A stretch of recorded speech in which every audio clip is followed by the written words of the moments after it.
Há alguns anos atrás, 2 filmes britânicos receberam o Oscar da Academia de melhor filme do seu respectivo ano, e ambos foram a respeito de 2 homens. Um foi Eric Liddell e o outro foi Gandhi. Ambos tiveram a força e a coragem, quando sob pressão, de dizer não a si mesmos, de exercer autodisciplina. Quero tomar como meu texto de hoje 1 Coríntios, capítulo 10, começando com o versículo 12. Aquele, pois, que pensa estar em pé, veja que não caia. Não vos sobreveio tentação, ouçam isto, não vos sobreveio tentação que não fosse humana. Todo ser humano enfrenta tentações no decorrer de sua vida, mas Deus é fiel e não permitirá que sejais tentados além das vossas forças. Pelo contrário, juntamente com a tentação vos proverá livramento, de sorte que a possais suportar. Deus provê o escape, se você conhece a Cristo. Bom, aqueles 2 filmes tiveram um tremendo impacto sobre o mundo. De 1982, foi Carruagens de Fogo, a história de Eric Liddell, um jovem que disse não a si mesmo e sim a Cristo. Ele surpreendeu o mundo quando se recusou a correr no domingo nas Olimpíadas de Paris de 1924. E vocês todos sabem que ele disse não até mesmo ao príncipe de Gales, que lhe pediu que corresse, porque ele era o homem mais rápido do mundo nos 100 metros. Mas ele disse não pelo dia ser num domingo e era contra suas convicções bíblicas escocesas. E recentemente foi comemorado o 60º aniversário da grande vitória de Eric Liddell nas Olimpíadas, porque ele correu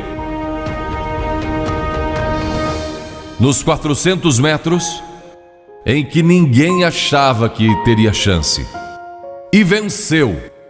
E fizeram esse grande filme a respeito de sua vida. E o que muita gente não sabe é que a vida de Eric Liddell não se limitou àquela vitória, porque depois que se formou na Universidade de Edimburgo, quando partiu, a estação estava lotada de colegas e professores cantando "Saudai o nome de Jesus", porque Eric Liddell foi para a China como missionário. Foi capturado pelos japoneses durante a guerra e morreu num campo de concentração japonês.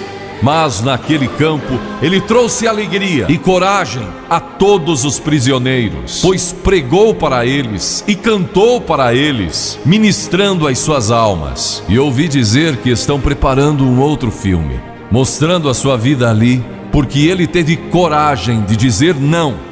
O mundo ouviu falar dele, porque ele disse não àqueles que tentaram fazer com que abandonasse suas convicções cristãs pessoais. E eu penso em William Booth, há pouco mais de 100 anos atrás, que fundou o Exército da Salvação. Ele se converteu, tornou-se um vigário, pastor, e foi para as favelas de Londres, para as zonas da Luz Vermelha. Pregou entre a gente pobre, formou um pequeno grupo chamado Banda Aleluia, e ia às esquinas, e ia também às prisões. E alguns dos líderes religiosos da época não gostaram daquilo, e assim ele foi chamado diante de uma conferência de líderes religiosos e disseram: William Booth, você vai pregar onde nós o mandarmos, senão será excomungado. Ali estava ele diante daquela vasta assembleia de pastores. Que poderia dizer Catherine Booth, que se tornou tão famosa quanto ele, sua esposa, que estava na galeria, e abanou o seu lenço gritando: William, diga não! E William obedeceu sua esposa e disse não. E assim nasceu o Exército da Salvação.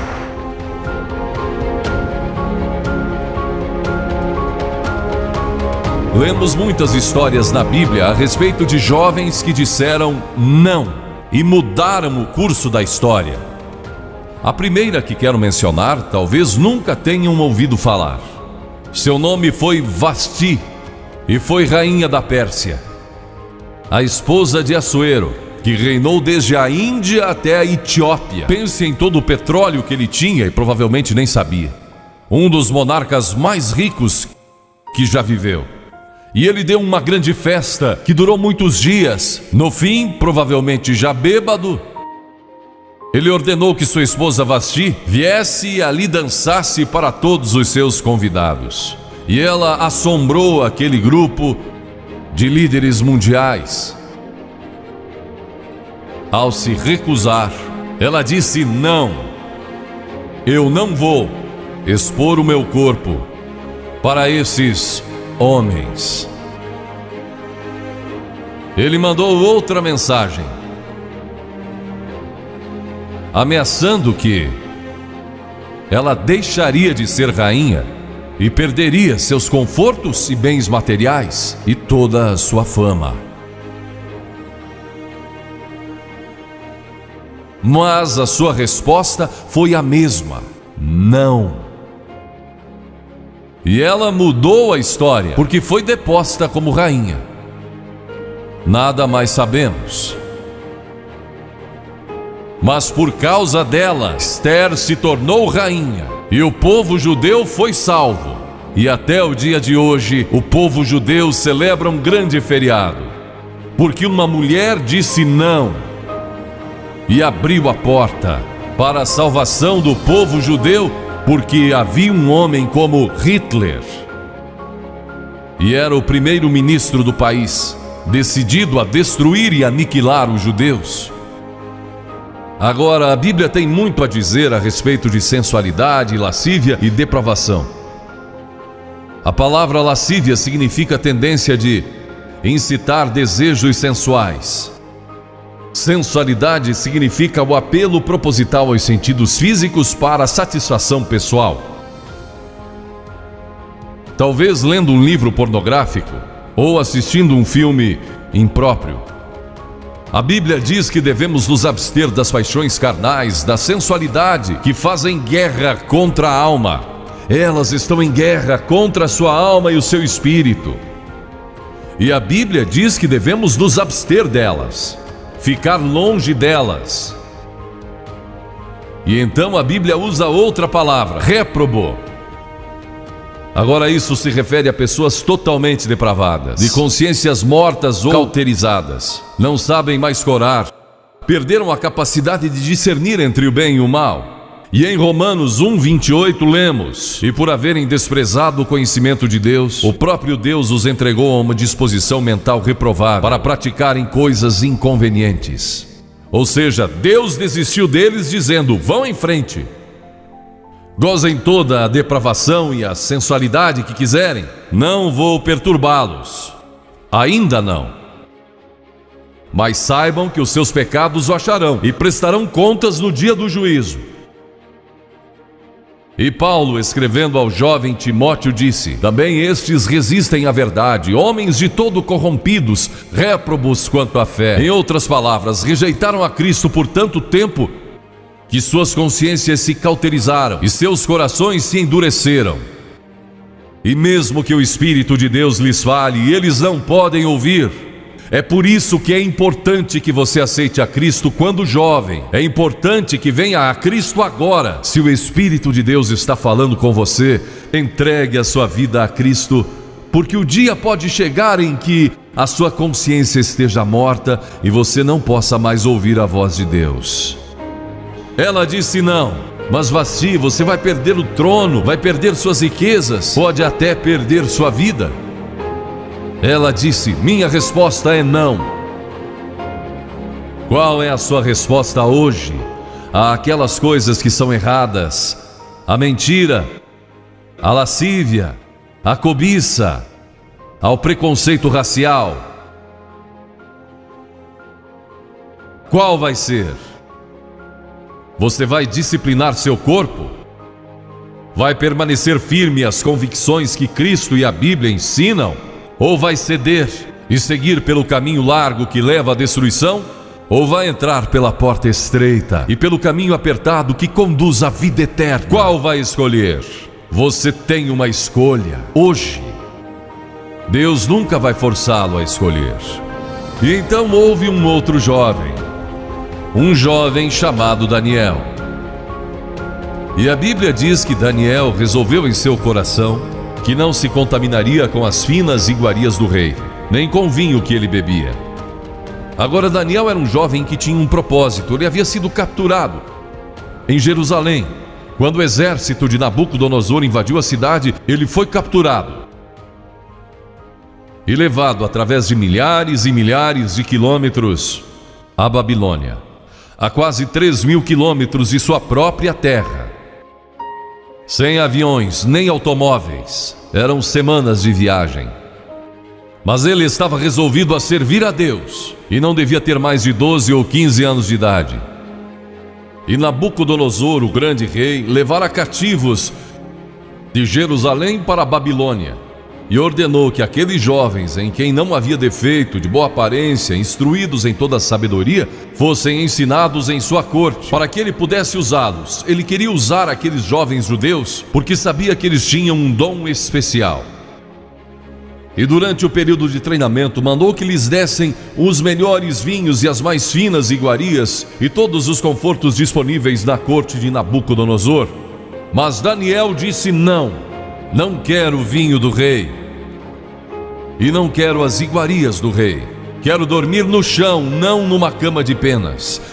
Quero viver uma vida simples e também disciplinada. Que diferença dos que mal podem esperar pelo dia que posso sair de casa e se divertir, mas não Daniel. Daniel estava longe de casa e ninguém saberia se ele fizesse algumas dessas coisas. Ninguém saberia se ele tivesse uma namorada e dormisse com ela, ou se embebedasse com o melhor vinho do rei. Ninguém saberia lá em Jerusalém, e ele poderia ter se tornado muito popular.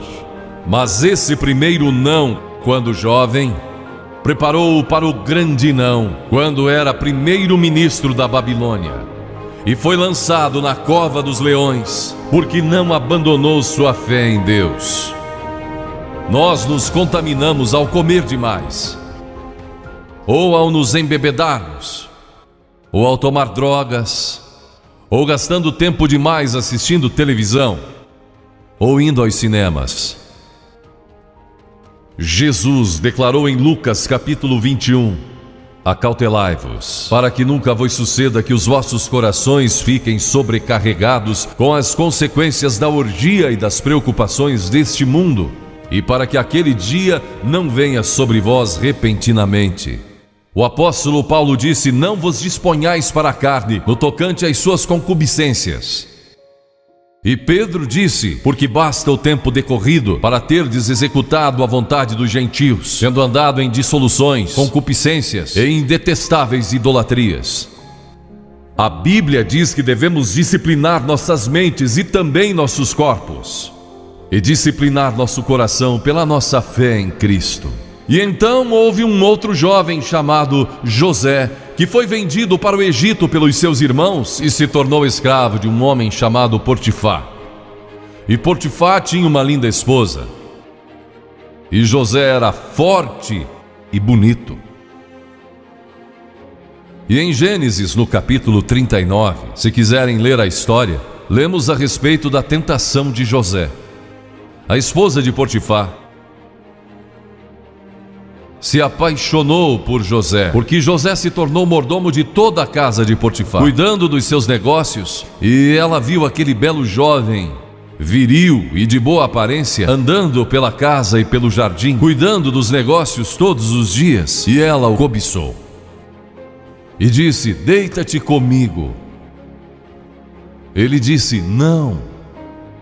E acrescentou: não posso fazer isso ao meu senhor, que me confiou tudo o que tem, exceto sua esposa. Não posso pecar contra Deus, o Deus dos meus pais. Ele estava longe de casa, quem saberia?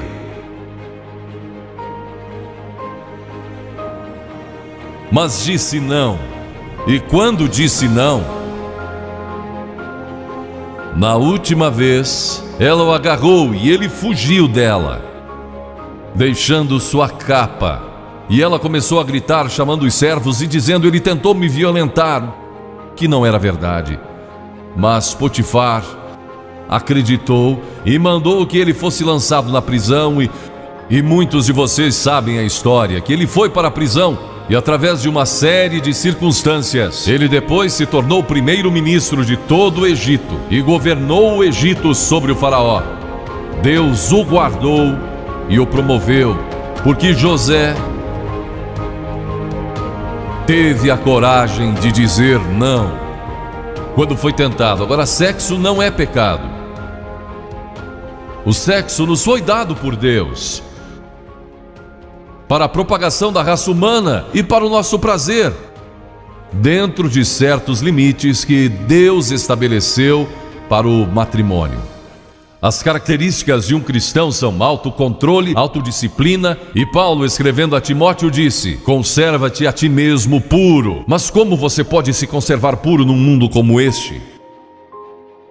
Como pode se manter puro olhando para as bancas de jornais ou assistindo alguns filmes? Como pode se manter puro com as tentações que enfrenta todo dia? Não pode, de modo algum, exceto se Cristo está em seu coração. Ele lhe dará a força e o poder, porque nenhuma tentação lhe sobrevirá que Cristo não lhe ofereça um meio de escape. Entregue a sua vida a Cristo hoje, deixe que Ele controle a sua vida, deixe Ele ser o Senhor de sua vida, deixe que Ele controle essa área de sua vida, sua mente, seu corpo e sua vida sexual. Deixe que Ele tome conta dela. E lemos a respeito de um outro jovem chamado Moisés. Em geral, pensamos em Moisés como um homem velho, de barba, mas foi na juventude que ele tomou uma decisão que o levou à grandeza.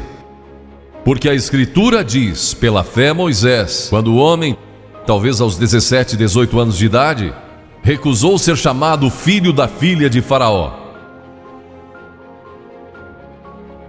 Recusou, ele fez uma escolha, preferindo ser maltratado junto com o povo de Deus, a usufruir prazeres transitórios do pecado. Agora observe que ele estava no Egito. Era filho da filha do faraó, herdeiro do trono do Egito. E talvez seria o próximo faraó.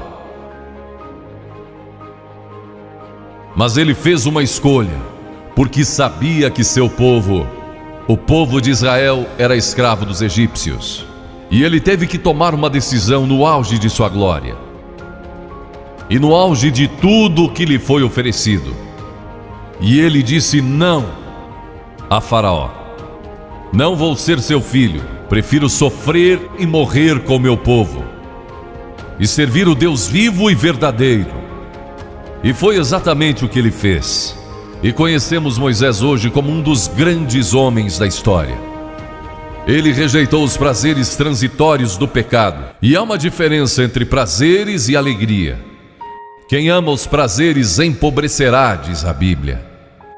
E ela cita um homem que disse: entreguei o meu coração à loucura e aos seus prazeres, mas tudo isso é correr atrás do vento. Quem vive em prazeres está morto, embora viva, amando aos prazeres mais do que a Deus. A Bíblia diz que há pessoas que amam aos prazeres mais do que a Deus. É o seu caso? Você ama a Deus mais do que ama a prazeres pecaminosos? Não falo de esportes e todas essas coisas maravilhosas que temos. Falo de prazeres pecaminosos. Mas a alegria produzida pelo Espírito Santo, e há centenas de passagens que falam dessa alegria. Você pode ter alegria, mesmo quando não tem prazer, porque a alegria é profunda.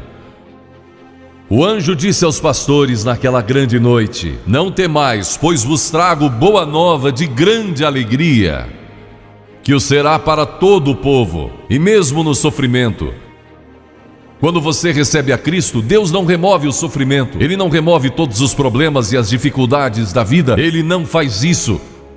Ele não promete, se você está desempregado, conseguir um emprego amanhã se você aceitar a Cristo hoje à noite. Ele promete que lhe dará graça e força e alegria em qualquer situação. Bem-aventurados sois quando os homens vos odiarem e quando vos expulsarem da sua companhia, vos injuriarem e rejeitarem o vosso nome como indigno, por causa do Filho do Homem. Regozijai-vos naquele dia e exultai.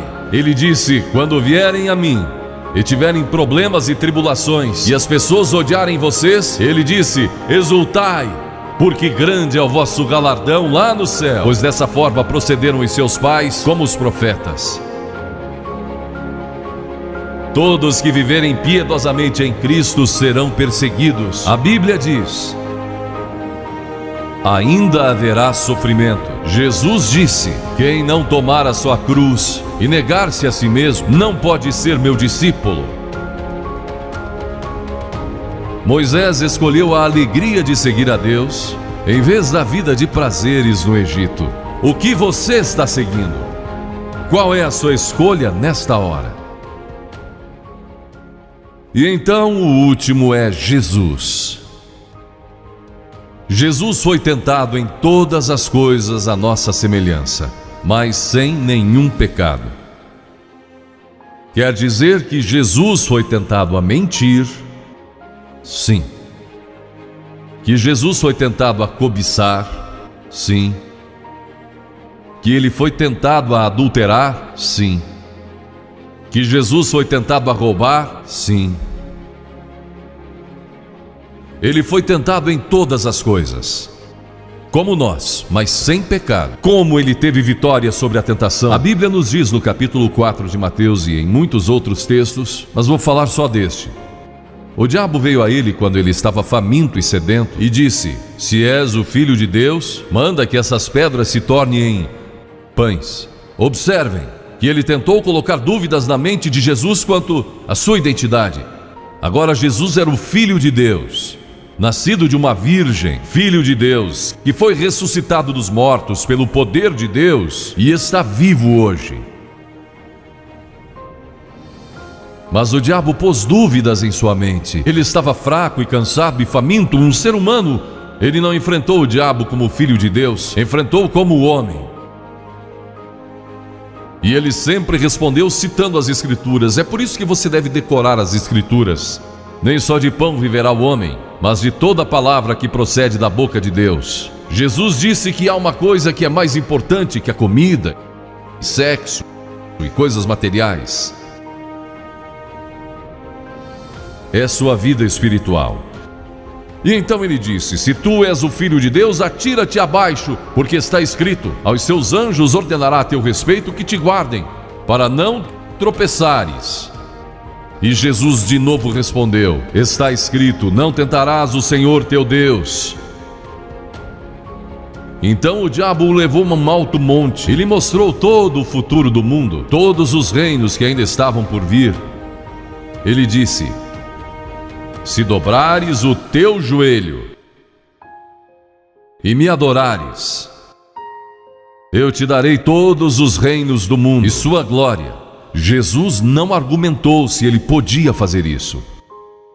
O diabo pode dar-lhe qualquer coisa. Alguns de vocês estão vendendo as suas almas por nada, coisas sem valor. A Jesus ele ofereceu o mundo todo. Mas ele sabia que a cruz estava esperando por ele, e o único meio de salvação para o mundo era a cruz. Se tivesse obedecido ao diabo, nós nunca teríamos tido a oportunidade de sermos salvos e perdoados. Jesus teria tomado um atalho e nós estaríamos perdidos. Mas Jesus disse: está escrito, ou melhor, começou dizendo: retira-te, Satanás, porque está escrito: ao Senhor teu Deus adorarás e só a Ele darás culto. E assim o diabo o deixou, e anjos vieram e o serviram. Observe como Jesus enfrentou o diabo ao ser tentado. Primeiro, ele citou as Escrituras. Segundo, ele estava cheio do Espírito Santo. E terceiro, estava na vontade de Deus. Você está disposto a dizer não às tentações do diabo? Está? Pense nisso. E está disposto a dizer sim às declarações de Cristo, de que Ele é Filho de Deus e quer que Ele entre em seu coração e perdoe seus pecados, salvando? Eu sei que muitos de vocês foram batizados e confirmados. A maioria de vocês talvez sejam membros de uma igreja, ou se identificam com uma igreja, ou talvez vão a uma igreja 2 ou 3 vezes ao ano. Não sei se faz isso ou não, mas sei que muitos o fazem. Mas não podem declarar aqui hoje: eu sei que meus pecados foram perdoados, eu sei que vou para o céu. Deus está disposto a perdoar todo o seu passado hoje por causa da cruz. Deus está disposto a dizer: eu perdoo você, porque Ele ama você. E Deus se interessa por você como se você fosse a única pessoa em todo o mundo. E você pode recebê-lo nesta noite. Você diz: o que preciso fazer? Primeiro, deve estar pronto a se arrepender dos seus pecados. O primeiro sermão de Jesus foi sobre arrependimento. E a palavra arrependimento significa mudança, mudar suas ideias, mudar seu estilo de vida. Deixar que Cristo entre e o ajude a mudar. Está pronto a fazer isso? Não pode mudar por si mesmo. Mas Ele o ajudará a mudar. Não que você será perfeito. Significa que vai dar à sua vida uma nova direção. E Ele estará com você para ajudá-lo. À medida que você anda dia a dia com Cristo, você vai falhar e vai errar. Não vai ser perfeito. Mas Cristo estará com você. Se estiver pronto a se arrepender, diga a Deus nesta hora: eu pequei e me arrependo, e estou pronto a mudar. E então a segunda coisa é que você o recebe pela fé. Cliff disse há pouco que você não pode racionalizar a salvação. Há certas coisas que podemos compreender, mas muitas delas você não pode entender. Tem que vir como uma criança, dizendo: não posso entender tudo, mas eu te recebo em meu coração hoje pela fé. Pela fé que somos salvos, pela fé e não por obras, para que ninguém se glorie. Pela graça que somos salvos. E então a terceira coisa: você está pronto a sair daqui hoje dizendo: vou segui-lo e servi-lo o melhor que me for possível. Sabe, em nossa reunião em Bristol, há algumas semanas atrás, estava ali um jovem de 17 anos. Ele tinha ido à autoescola aquela tarde e pediu que seu instrutor o deixasse em um dos portões do estádio. E entre aquela multidão, ele encontrou sua família, que tinha sido convidada para a cruzada. E no encerramento, ele e sua irmã fizeram o que vou pedir que vocês façam hoje. Vieram à frente e ficaram diante da plataforma, indicando que estavam entregando suas vidas a Cristo. Uma semana depois, esse rapaz de 17 anos morreu num acidente num túnel que desmoronou. Talvez até vocês tenham lido nos jornais. Ele disse sim a Cristo, nunca imaginando que em poucos dias ele estaria indo ao céu. E nós o veremos lá outra vez. Você sabe para onde iria se isso acontecesse com você? Certifique-se antes de sair daqui. Vou pedir que saia dos seus lugares agora. Centenas de vocês, talvez milhares até. E venham e fiquem aqui na frente. Calmamente e irreverentemente dizendo ao ouvir: eu me arrependo dos meus pecados. Quero receber a Cristo em meu coração. Quero saber que fui perdoado e que um dia vou para o céu. Quero esta nova vida. Você diz: mas Billy, por que você pede que venhamos publicamente? Por que em público? Porque toda pessoa que Jesus chamou no Novo Testamento, chamou em público. Ele disse: se não estiver disposto a me confessar diante dos homens, tampouco eu o confessarei diante do meu Pai que está nos céus. Jesus morreu publicamente por você, despido, sangrando diante de toda aquela multidão. Por você. Certamente você pode vir à frente hoje, declarar sua entrega a Cristo Não somente os jovens, talvez você tenha 70, 80 anos e Deus falou com você hoje. Levante-se e venha. Vamos esperar por você. Você que está assistindo pela internet no século 21, no Brasil ou em outras partes do mundo, também pode tomar uma decisão por Cristo agora. Entregue a sua vida a Cristo hoje. Tome a decisão que estas pessoas estão tomando, estas centenas de pessoas. Vimos mais de 3.000 pessoas todas as noites. Que Deus o ajude a tomar essa decisão hoje. E procure uma igreja mais próxima. Se o vídeo foi importante para você, dê o seu like, comente, compartilhe no seu WhatsApp ou Facebook e não esqueça de fazer a sua inscrição em nosso canal e acionar o sininho de notificações. Obrigado.